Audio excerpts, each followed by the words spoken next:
For today's video guys, nagluto ako dito sa trabaho ko ng pork caldereta pero nilagyan ko ng twist. So yan, unang-una sa lahat, share ko lang sa inyo. Actually hindi ko dapat ito bibigyan pero pinush ako ng roba. Hindi ko sa akin. So yun, as long na may naniniwala sa inyo isang tao, magpatuloy kayo.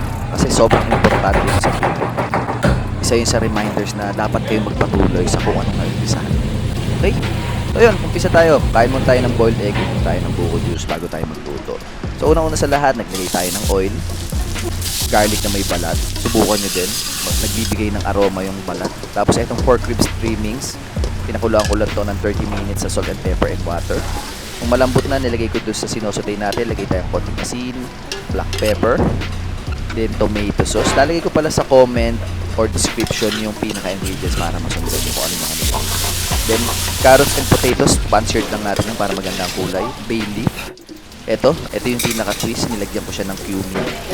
Pork cubes. Peanut with soy sauce. Binlon ko yan. Parang peanut butter.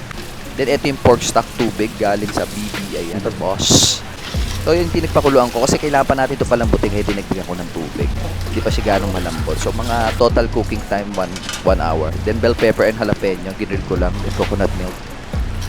Pakuluan natin yan for 10 minutes. Then balikan natin yung gidil natin. Huwag natin sunugin yan para may aroma lang. Kunin natin. Then isama na natin yan sa pinaka iluluto natin. Simmer for another 10 minutes. Shepeng. Then lagay tayo ng MSG. Sa mga hindi gumagamit ng MSG yan, okay lang. Liver spread, carrots, saka potatoes. Why? Ano haluin nyo lang. Then lagay tayo ng green peas. Salt, tapis. Hugas tayong kamay.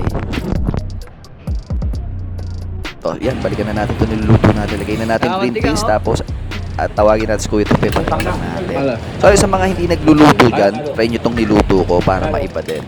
So, yun, nakachamba na naman tayo. Thank you for watching and keep follow for more cooking videos. Thank you!